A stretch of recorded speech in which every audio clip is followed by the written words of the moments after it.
Hello, friends. There are three things you can watch endlessly: how fire burns, how water flows, and how people stand in line for gasoline in a country that's basically a gas station. Here's the gas station. I have now become the very happy and proud owner of a substantial 32 liters of high-quality gasoline, and here, right before your eyes, is the entire line. Here it goes. Genostocati is only available with a coupon, but I have half a tank of Genostocati. I diluted it. I think everything will be fine.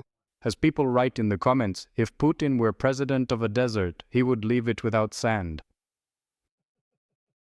Look at what happened in Samara. Not at the factories. Why? Because this is the right kind of war. And we just keep dragging things out, stalling, making excuses. Now in Luhansk, if you're lucky, you'll get 10 or 20 liters because their infrastructure is good. That's from the full side. They completely tore us apart, utterly destroying our unity. Once we tragically lost the protective shores, our fate was sealed. I don't understand why there's such a serious shortage. Do you know what it's related to? There's no 95 anywhere. What is the reason for that? No one knows. Well, let's think about what the reason could be. Let's open the Telegram channel of the Minister of the Oil Refining Industry, Madhyar. And here it's written clearly: August 2nd, minus the Ryazan oil refinery. August 3rd, minus the fuel storage base in Sochi. August 7th, minus the Afipsky oil refinery. And so on down the list. Tell me, is this gasoline shortage only in our republic? Or is it happening somewhere else too? Gas stations are operating with ration cards. To get a ration card, you have to drive 40 kilometers one way. Our storage tank is empty. It was smart to buy a plot at the edge of some dirty village before the sea. People who never cared about politics. And the people who are now wondering where the gasoline went, those are the same people. The CEO of Severstal, Alexander Shevelev, announced the beginning of a crisis on the scale of the 1990s.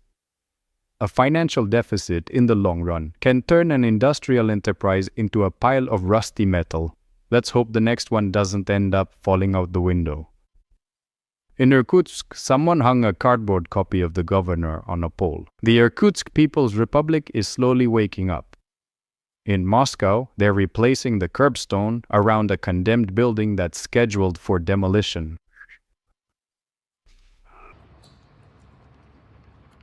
A 5-story building set for demolition, part of Moscow's renovation program.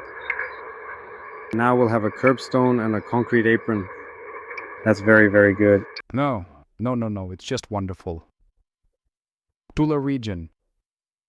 Repairing a rusty pipe with wooden pegs. Just the way we like it.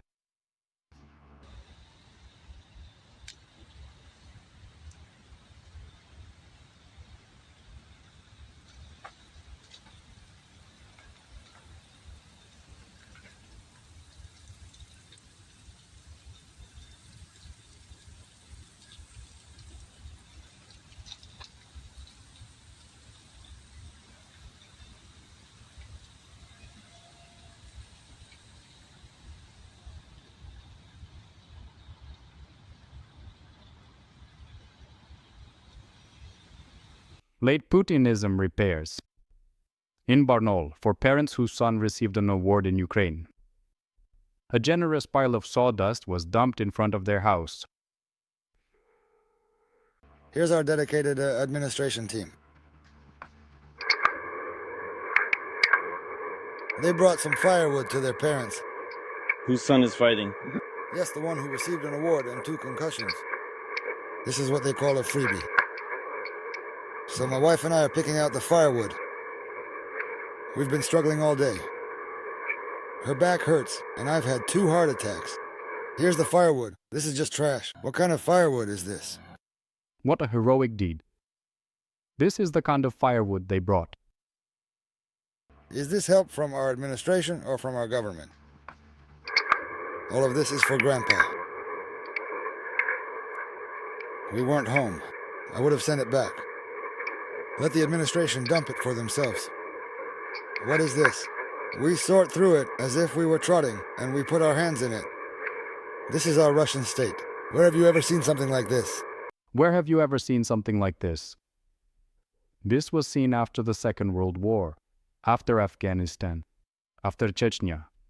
after Syria. Right now, during the war with Ukraine. 1-to-1. This is stability. There is nothing like this in America or Germany. There, even towards foreigners. My son is fighting for firewood. Yes, my son is fighting. He doesn't spare his health, Ronnie. And he's fighting for all of us.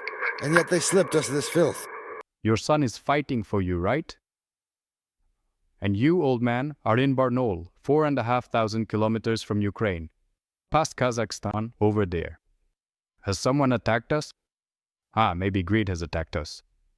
Isn't that right? So your son went to Ukraine to kill innocent people for money? He sat around, poked about, drifted in Danirl. There's no work at all. There are no prospects. What will his father and mother leave him? Just a rickety old wooden barrack. And so the son decided to sign a contract, to jump, as they say, from rags to riches. But it didn't work out.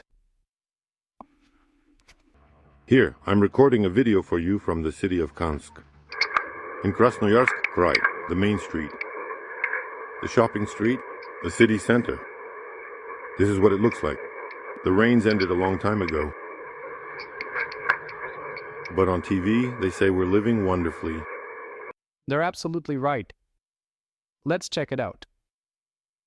Here, take a look. This is can. Only one letter is different. There you go. No difference at all.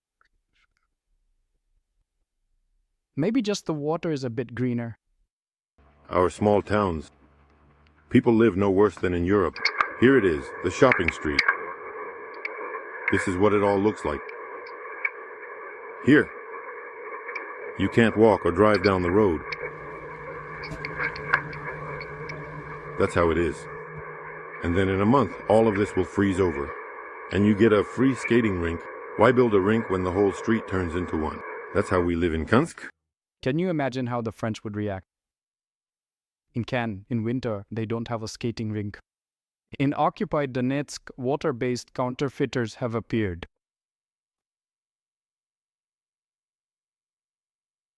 So it turns out that at 16 Matagnano, there are locals. Right now there are 2 barrels standing there. And people have started complaining to us that water trucks come by. They hook up a hose to the barrel and just suck the water out for themselves. From both barrels. They're not sucking it out. They're pouring it in negatively. Right. I had to come up with such a scheme. Understanding that it is not entirely reliable, but it does at least offer some significant measure of protection from these persistent water marauders who pose a constant threat. Donbass, 1928. A resident of Donetsk, he then called himself Stalin. They stand in line to get water. It took Putin only 11 years to throw the residents of Donbass back a century. And they are the residents of Donbass. They record a video message to him, asking him to help them even more.